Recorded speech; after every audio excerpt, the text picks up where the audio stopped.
자, 오늘 본문을 중심으로 진리가 너희를 자유롭게 하리라 라는 제목으로 말씀을 선포할 때 큰 은혜를 바치고 또 은혜가 된다면 아멘 아멘 하면서 하나님 앞에 영광 돌리시기를 바랍니다. 자, 오늘 주일은 10월의 마지막 주일이요 또 종교개혁 주일입니다. 그동안 우리가 코로나로 인해서 까먹었던 신앙도 믿음도 온전히 다시 한번 회복할 수 있는 이 복된 종교개혁 주일이 될 수 있기를 바랍니다. 특별히 내일은 10월의 마지막 날입니다. 10월의 마지막 노래 있잖아요. 그 노래 부른다고 10월이 잘 마무리되는 것이 아니라 하나님의 은혜가 있어야지 잘 마무리됩니다. 이날 세상 사람들은 할로윈 데이라 해서 이런 각종 귀신 놀이를 합니다. 어제 서울 이태원 일대에서 대규모 압사 사건이 일어난 거 혹시 뉴스 보셨습니까? 밤 11시 30분에는 어젯밤 11시 30분에 이태원 해밀턴 호텔 인근에서 수십 명이 심폐소생술 CPR이라고 그러죠. 하는 거. 이게 그냥 길바닥에 그냥 전쟁 난 것처럼 깔려서 아마 여러분 유튜브나 뉴스를 통해서 아마 보신 분이 있으리라 생각됩니다. 저도 유튜브를 통해서 여러 명의 이제 영상을 보면서 참 많이 걱정된다 하고 마음이 많이 아팠습니다. 그 집에서 나갈 때 그 자녀들이 친구들하고 놀다 올게, 그 집에서 재밌게 놀다 오라, 일찍 들어와라, 뭐 부모들 입장에서 그렇게 말하지 않겠습니까?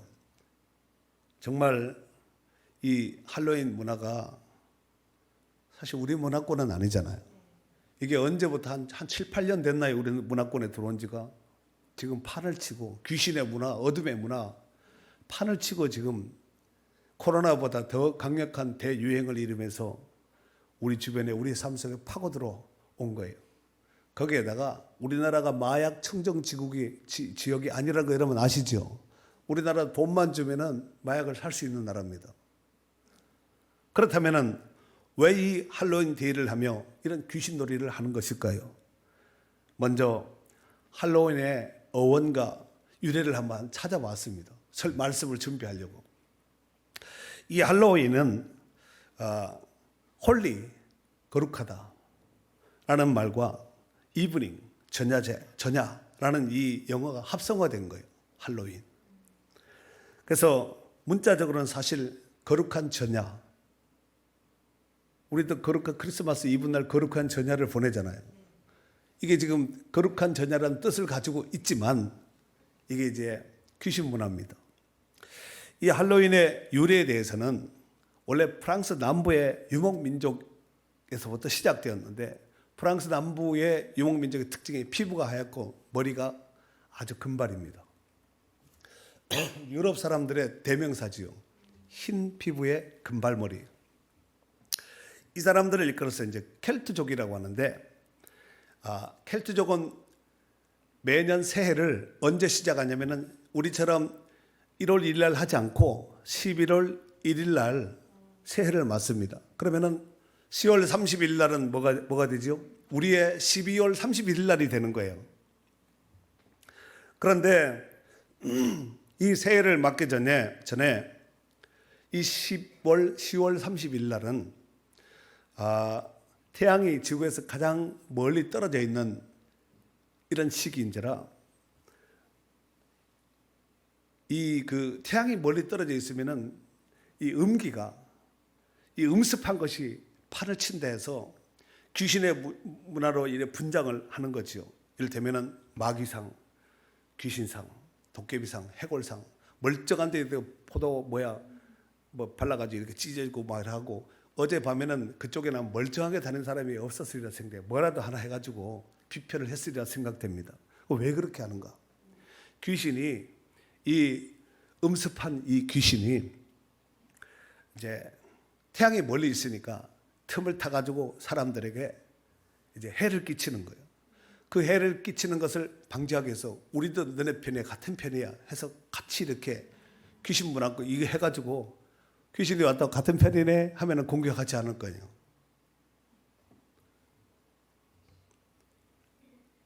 이 가을 수확을 마치고 감사하고 축하하고 풍요로운 새해를 맞기 위해서 이날 밤 10월 31일 오늘이 내일이죠. 내일.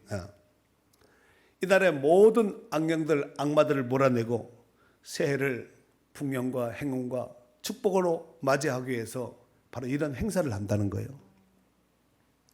그리고 이런 귀신상, 마귀상, 도깨비상, 해골상을 뒤집어쓰고 가면 복면을 하고 가가하고 방문하면서 아이들한테는 사탕을 준비해서 사람들한테 사탕을 나누는 거예요.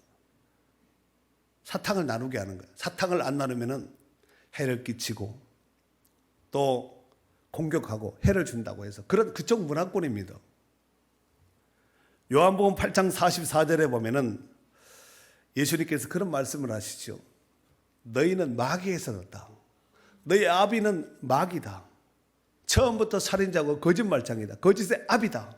라고 말을 했습니다. 트릭, 거짓말장이 아니에요. 속이는 것이 아니겠습니까?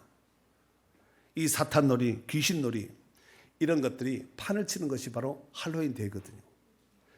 문제는 이 믿는 성도들 가운데 이 개념이 없는 사람이 있습니다. 거기에 또 아이들에게 마트 같은 데 가면은 병원 같은 데 가면은 간호사들이 입구에서 이렇게 그려져 모양을 예쁘게 이렇게 찢어가지고 마트 같은 데 물감으로 해주거든요. 그 선물, 도끼 선물, 해골 선물 주는데 뭐 가면 옷 같은 거 주면 좋다고 받는 거예요. 그 받으면 돼요, 안 돼요? 안 돼요. 아무 개념이 없는 거예요. 그 귀신 문화, 사탄 문화, 어둠의 문화거든요. 하나님 기뻐하지 않는 것입니다. 이런 분장 도구 사줘도 안 되지만 공짜로 받아도 안 됩니다. 아이들이야 뭐 문화니까 그렇게 하면 좋겠다 하고 받겠지만 그래도 믿는 성도는 좀 달라야 되지 않겠습니까? 제가 어제 유튜브 영상을 보다가 어떤 신혼 아가가 이제 품에 있는 아가를 안고 이제 포대기 싸가지고 이렇게 온 거예요. 아빠가 뭐라 그러냐면은 얘가 뭐 작년에 태어난 거 그래요.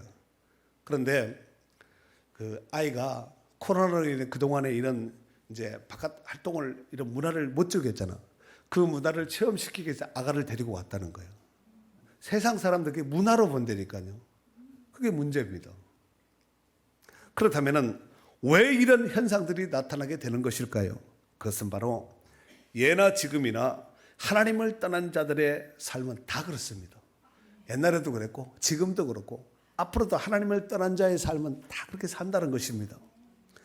로마서 12장 2절에 보면은 너희는 이 세대를 본받지 말고 오직 마음을 새롭게 함으로 변화를 받아 하나님의 선하시고 기뻐하시고 온전하신 뜻이 무엇인지 분별하도록 하라 그랬어요. 이 세대를 본받지 말라는 거예요. 흉내도 내지 말라는 거예요. 사랑하는 성도 여러분, 예수님께서 이 땅에 오신 궁극적인 목적이 있습니다. 그 목적이 무엇일까요? 여러 가지로 답할 수가 있겠지만 예수님께서 직접 하신 말씀이 있습니다. 이를테면 누가복음 4장 18절 19절 한번 읽어줘 보세요. 주의 성령이 내게 임하셨으니 이는 가난한 자에게 복음을 전하게 하시려고 내게 기름을 부으시고 나를 보내사 포로된 자에게 자유를 눈먼 자에게 다시 보게 함을 전파하며 눌린 자를 자유롭게 하고 주의 은혜의 해를 전파하게 하려 하심이라. 아멘. 또 요한복음 10장 10절 내가 온 것은 양으로 생명을 얻게 하고 더 풍성히 얻게 하려는 것이라. 아멘. 주의 성령이 내게 임하셨으니 이런 가난한 자들에게 복음을 전. 가난한 자들은 돈 없는 사람, 헐벗은 사람 이런 게 이 말을 하는 것이 아니라 복음이 없는 자, 생명이 없는 자, 하나님이 없는 자, 영적으로 볼 땐 다 거짓 가난한 자입니다. 그런 자들에게 복음을 전하게 하시려고 내게 기름을 부으사 나를 보내사 포로된 자에게 자유를 눈먼 자에게 다시 보게 함을 전파하며 눌린 자를 자유롭게 하고 주의 은혜의 해를 전파하게 하려 함이라 그렇습니다. 이 세상은 다 포로되고 묶이고 눌려있고 깔려있고 어둠의 영 가운데 다 잠식되어 있는 이런 세상입니다. 이런 세상에 예수님께서 오셔서 풀고 자유롭고 해방 구원 자유를 주시기 위해서 이 땅에 오셨음을 말씀하고 있는 것입니다. 뿐만 아니라 우리로 하여금 생명을 얻을 뿐만 아니라 이 생명 얻은 삶을 더 풍성케 하시기 위해서 예수님이 오셨다고 말씀하고 있습니다. 이 복을 우리가 누려야 될 줄로 믿습니다.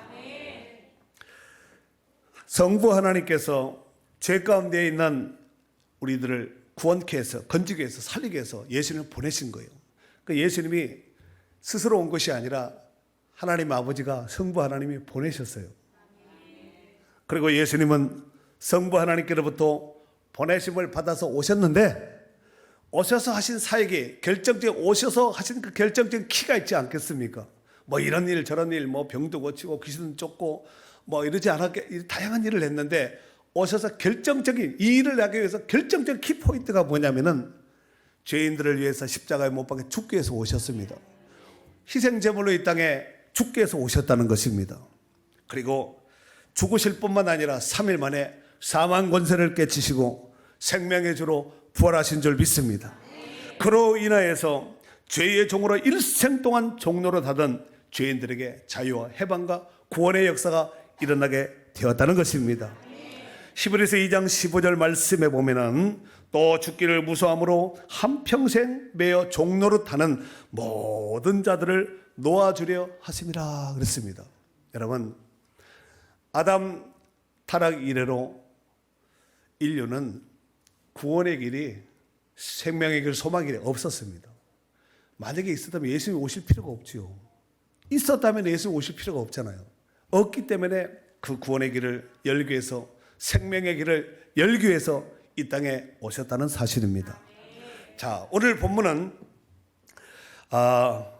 예수님께서 자신을 믿은 유대인들에게 자기 자신이, 예수님 자신이 참 진리임을, 진리자임을 말씀하셨는데, 자, 메인 본문이에요. 31절, 32절 다 같이 읽도록 하겠습니다. 시작. 그러므로 예수께서 자기를 믿은 유대인들에게 이르시되 너희가 내 말에 거하면 참으로 내 제자가 되고 진리를 알지니 진리가 너희를 자유롭게 하리라.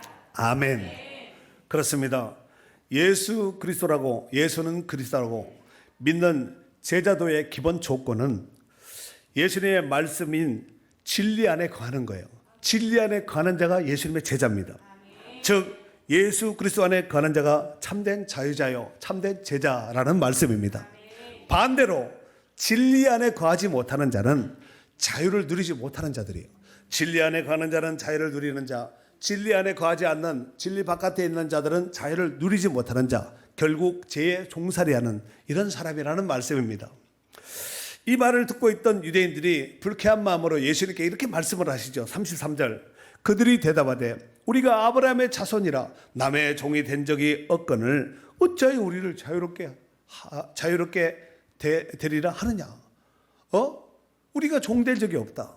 그렇다면 과연 유대인들은 남의 나라의 속국으로, 즉 종된 적이 없었을까요?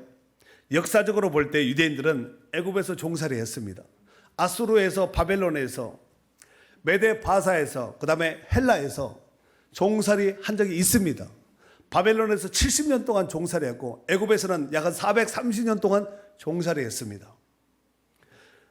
그렇다면 오늘 본문에서는 왜 유대인들이 이런 말, 예수님께 이런, 우리가 남의 아브라함의 자손이라 남의 종된 적이 없는데 우리가 어떻게 우리에게 자유를 준다고 네가 말하냐, 이렇게 지금 말하고 있는 것이거든요. 지금 유대인들이 말하는 것은 그런 속국적인 이런 말이 아니라, 비록 몸은 끌려가고 포로로 잡혀가고 남의 나라에 종살이 속국을 했지만 종교적으로는 자유를 누리고 있었는 자유자였다, 지금 이 말을 하고 있는 것입니다. 하지만 예수님은 그런 의도로 말씀하신 것이 아니라, 그들이 비록 육신적으로 혈통적으로 아브라함의 자손이라 할지라도 죄를 범하는 자는 죄의 종임을 말씀하고 있습니다. 이를테면 34절에 보니까 예수께서 대답하시되 진실로 진실로 너희에게 이르노니 죄를 범하는 자마다 죄의 종이라 그랬어요. 죄를 범하는 자는 죄의 종이다. 그 죄를 안 범하면 죄의 종이 아니라는 거예요. 근데 성경은 이렇게 말씀하고 있죠. 의인은 없나니 한 사람도 없다 그랬고 모든 사람이 죄를 범하였음에 하나님의 영광에 이르지 못했다고 이와 같이 말씀하고 있지 않습니까? 베드로서 2장 19절 말씀에는 누구든지 진 자는 이긴 자의 종이 됨이라 그랬습니다. 전쟁도 그렇잖아요. 서로 막 이래 싸우다가 지면은 속국으로 종으로 다 포로로 끌려가고 속국 지배를 받는 것이 원칙이잖아요. 그런 원리로 지금 말씀하고 있는 것입니다. 그렇습니다. 전에는 우리가 다 죄 아래 살며 죄 아래서 종살이 하던 자들이에요. 나는 안 살았는데. 그렇다 할지라도 우리는 다 영적으로 볼 때 종살이 하던 자들이었습니다. 하지만 예수님께서 십자가에서 죄의 문제를 완전히 해결하여 주심으로 인하여서 우리는 더 이상 죄의 종이 아니라 죄로부터 해방되어 의의 종이 된 참 자유자가 된 줄 믿습니다. 이걸 확신은 하시는 분 크게 아멘 해봅시다. 로마서 6장 17절 18절 읽어줘 보세요. 하나님께 감사하리로다. 감사리로다. 너희가 본래 죄의 종이더니 너희에게 전하여 준 바 교훈의 본을 마음으로 순종하여 죄로부터 해방되어 의에게 종이 되었느니라. 아멘. 여러분 또 죄로부터 해방되었으면은 죄의 종이 아니라는 거야. 그 죄로부터 해방이 안 됐으면은 죄의 종이란 얘기잖아요. 우리나라가 해방되기 일본으로부터 해방되기 전에는 속국으로 있었던 거예요. 주권도 없었습니다. 우리 땅인데 주권이 없으니까 그 사람들 시킨 대로 다 하는 거야. 가져와 하면 갖다 주고 이리 와 하면 이리 하고 주권이 없으니까. 그런데 죄로부터 해방되어서 이제는 예수 그리스도로 말미암아서 의의 종이 되었으니 하나님의 자녀가 되었다는 말씀입니다. 자, 오늘 본문에 참된 진리의 근본은 오직 예수 그리스도임을 밝히고 있는데, 그러므로 그 어떤 누구를 할지라도 아들 대신 예수 그리스도께서 자유케 하면 그는 그 순간서부터 자유자가 되는 거예요. 여러분 법원에서 재판을 할 때 너는 오늘부터 무죄하고 의사봉을 두드렸어요. 판결을 두드리겠어요. 그럼 어떻게 돼? 그때서부터 자유다가 막 팔짝팔짝 뛰면서, 근데 그때 너는 아무리 봐도 너는 죄가 있어. 그냥 유죄뿐만 아니라 너는 무기징역이야. 이렇게 하면은 그냥 소망이 가는 거야. 살았지만 죽은 송장과 다를 바가 없는 것이 아니겠습니까? 그래서 오늘 32절에 진리를 알지니, 진리를 알라는 거야. 진리가 너희를 자유롭게 하리라 그랬습니다. 여러분 잘 보세요. 진리가 너희를 자유롭게 하리라. 내가 자유롭게 하는 것이 아니라 진리가 우리를 자유롭게 한다는 거예요. 그 나는 뭐예요? 수동태입니다. 그 진리가 나를 자유롭게 한 거야. 내가 자유로운 것이야. 내가 탈출한 것이 아니라 그분이 나를 구원하셨기 때문에 수동태가 되는 거예요. 이 진리라는 단어는 헬라어로 알레데이아라는 단어를 쓰는데 가려져 있지 않다, 밝혀져 있다, 이런 뜻을 가지고 있습니다. 일반적으로 거짓말이나 또 거짓에 반대되는 진실을 말할 때 바로 이 단어를 쓰는데, 문제는 이 알레데이아는 이 진리란 이 헬라어를 히브리적 사고로 히브리 말로 말하면 에메트라는 단어를 씁니다. 한번 보여줘 보세요. 에메트. 자, 에메트, 진리라는 뜻인데, 진리라는 말씀인데 뜻은 진실, 성실, 확실함, 참, 이런 뜻을 가지고 있습니다.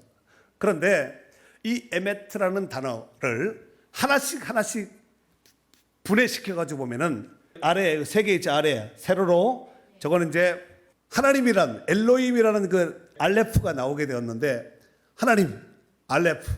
그 다음에 두 번째, 멜렉 왕입니다. 두 번째 그 미음 비슷하게 생겼죠. 근데 그 밑에가 약간 이렇게 왼쪽 아래가 붙으면 안 되고 떨어지는데, 멜렉 왕에서부터 맴이 나온 거예요. 그리고 제일 아래는 이제 타브라고 하는데 영원하다, 이런 뜻을 가지고 있습니다. 그러니까 히브리어 알파벳이 총 23자로 되어 있습니다. 그런데 제일 앞에 나온 히브리어가 알레프라는 단어예요. 알레프, 제일 앞에 하나님이라는 뜻이고, 그 다음에 맴은 히브리어 단어 가운데 제일 중간에 복판에 있는 것이 맴이에요. 멜렉, 왕에서부터 나왔습니다. 그 다음에 히브리 글자의 제일 마지막 글자가 영어의 Z 같이 제일 마지막 글자가 타브라는 글자인데 영원하다, 이런 뜻입니다. 그럼 제가 한번 해석을 한번 해볼까요? 하나님이시고 왕 중에 왕이시고 영원하신 분은 누굴까요? 예수 그리스도입니다. 그래서 진리가 너희를 자유롭게 하는, 예수님이 너희를 자유롭게 하면 너희가 자유롭게 된다, 이와 같이 지금 말씀을 하고 있는 것입니다. 그렇다면 오늘 요한복음 14장 6절에 보면은 예수께서 이르시되 내가 곧 길이요 진리요 생명이니 나로 말미암지 않고는 아버지께로 올 자가 없다 그랬습니다. 그러니까 아버지께 가려면 오직 예수를 통해서만 갈 수가 있는 거예요. 여러분들이 본당에 들어올 때, 교회 들어올 때 저 문을 통해서 왔듯이 성부 하나님께 가려면은, 즉 천국에 입성하려면 오직 예수님을 통해서만이 갈 수 있다는 거예요. 진리 대신 예수님, 길이요 진리요 생명 되시는 예수 그리스도를 통해서만 갈 수 있다는 말씀입니다. 사실 우리가 육신에 거하고 있는 입장에선 죄를 지을 수밖에 없습니다. 이 살아있는 자체가 죄덩어리라는 거예요. 하지만 비록 죄를 지었다 할지라도 예수님의 보혈로 씻김을 받았기에 죄의 문제를 완전히 해결받았고 우리는 하나님의 자녀로 구원받게 된 줄 믿습니다. 이러보건대 사람들이 지옥 가는 이유가 죄를 지어서 가는 것이 아니라, 잘 들으셔야 됩니다. 죄를 지어서 지옥 가는 것이 아니라 예수 그리스도를 알지 못하고 믿지 않아서 지옥 가는 거예요. 다 죄 짓잖아요. 천국 가잖아요. 왜 가요? 예수 그리스도, 예수님이 우리 죄를 해결해 주신 거예요. 내 죄를 해결해 주신 분, 내 문제를 해결해 주신 분이 있다. 이건 진짜 인생의 복 중의 복이에요. 할렐루야. 이 세상에는 수많은 종교가 있고 수많은 또 자기를 따르라고 주장하는 자들이 있지만 그 종교가 그들이 다 길이요 생명이요 진리는 되지 않습니다. 종교 가운데는 하나님과 상관이 없는 종교들도 얼마나 많습니까? 특별히 기독교는 사람이 도를 찾아서 헤매는 것이 아니라, 도를 찾아 다니는 것이 아니라 생명의 도가 되시는 예수 그리스도를 믿음으로 말미암아 영생을 얻게 되는 줄 믿습니다. 우리는 진리가 무엇일까 고민하고 찾아다닐 필요가 없고 말씀이신 진리 되시는 예수 그리스도를 믿으면 되는 거예요. 영접하고 믿고 그와 동행하면은 바로 그가 진리 안에 거하는 자인 줄 믿습니다. 요한복음 17장 3절에 보면은 영생은 곧 유일하신 참 하나님과 그가 보내신 자 예수 그리스도를 아는 자이다 그랬어요. 하나님 영생은 유일하신 참 하나님, 그가 보낸 예수 그리스도를 아는 것이 바로 영생을 얻는 길이라는 거예요. 요한일서 5장 11절 12절 한번 읽어줘 보세요. 또 증거는 이것이니 이것이니 하나님이 하나님이 우리에게 영생을 주신 것과 이 생명이 그의 아들 안에 있는 그것이니라. 아들 안에, 아들이 있는 자에게는 생명이 있고 아들이 하나님의 없는 자에게는 없는 생명이 자에게는 없다 그랬어요. 생명이 없는 아들 안에 있느냐, 아들이 있느냐 없느냐, 이게 사느냐 죽느냐를 결정하는 것입니다. 사랑하는 성도 여러분, 우리는 예수님의 말씀을 통하여 모든 신령한 진리의 말씀을 알 수가 있습니다. 그로 인해서 하나님이 누군지, 하나님께서 인생들의 구원을 위해서 무엇을 하셨는지, 또 왜 하나님을 경외해야 하는지, 하나님을 어떻게 섬겨야 하는지, 어떻게 예배해야 되는지에 대해서 성경은 분명하게 말씀하고 있습니다. 이런 진리를 알려면 예수 그리스도의 말씀을 듣고 믿어야 됩니다. 들은 거라만 끝나지 말고 듣고 믿어서 내 것을 삼아야 될 줄 믿습니다.